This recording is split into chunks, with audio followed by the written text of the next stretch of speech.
Hi guys, this is my first YouTube video. I'm Alex. I write a blog called Ali Resson. I'll pop a link in the description.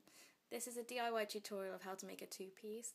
I absolutely love two-pieces at the minute, but they're like £20 for the top, £20 for the skirt. It's just not worth it for what they are. So when I was at home, I picked up a metre of gingham and 2 zips for under a £5 and decided just to make my own. So yeah, I hope you enjoy this video and make sure you subscribe. Let me know what you think, and yeah.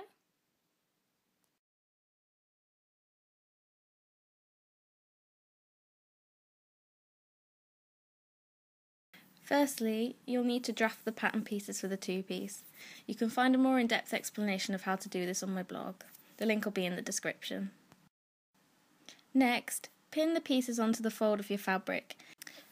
I already had some plain cotton for the lining of the skirt, but you'll be able to pick this up for £1 or so, and you won't need more than half a metre. Here are your finished pattern pieces: the front piece, the back piece, the front facing, the front lining, the back facing, and the back lining.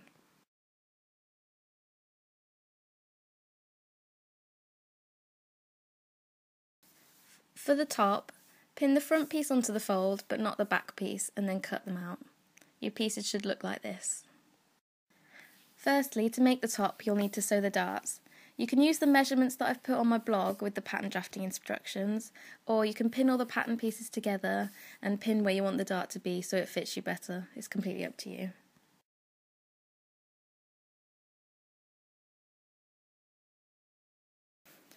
Once you've pinned the dart, start by sewing from the side seam at about 1 centimetre width, and then sew a diagonal line towards the end of the dart. At the end, make sure it's right on the fold and it's a couple of centimetres so that you get a nice smooth dart finish.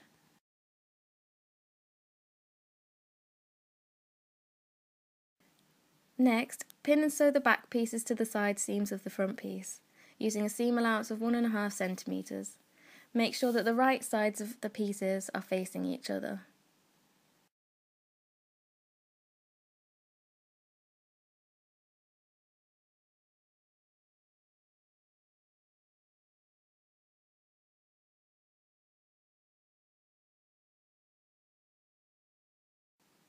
Now you need to attach the zip. Pin the right hand side of the zip face down onto the right side of the left back piece.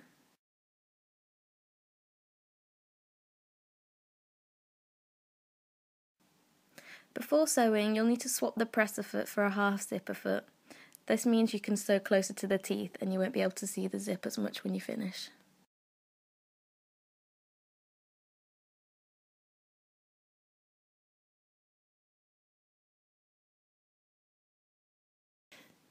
Then pin and sew the other side of the zip face down to the right side of the right back piece.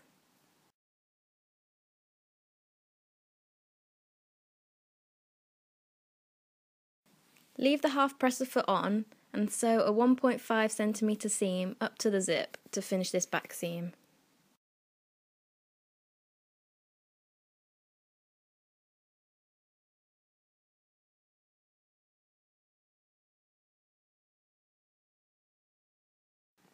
Now swap the half presser foot back to the normal presser foot. Pin and sew the shoulder seams with a 1.5 centimetre seam allowance. Now I decided to add a facing to the neckline of this top because it will make a better finish around the neck, but you don't have to do this. The instructions for these pattern pieces are again on my blog. Firstly, you'll need to sew the front facing and the back facing pieces together at the shoulder seams with 1.5 centimetre seam allowance again.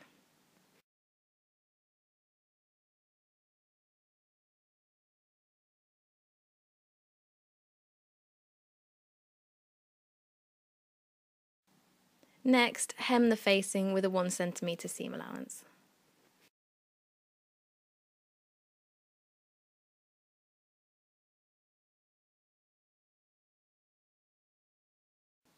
Now turn your top the right way round and pin the facing to the neckline, making sure that the wrong side of the facing is facing outwards, so that both the right sides of the facing and the top are meeting each other. Then sew the two together, with a 1 centimetre seam allowance.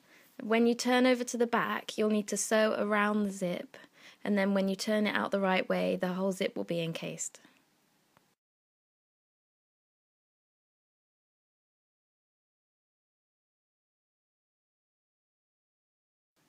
Before turning the facing on the inside, you'll need to cut the excess off.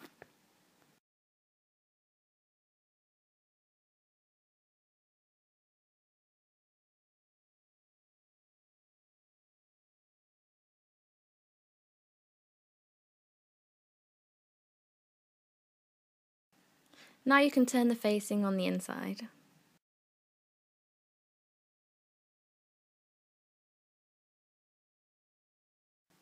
To finish the top, the armholes and the bottom of the top will need hemming, so pin them and then sew them with a 1 centimetre seam allowance.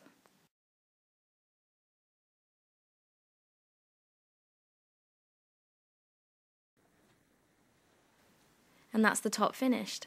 For the skirt tutorial, I'll pop a link in the description.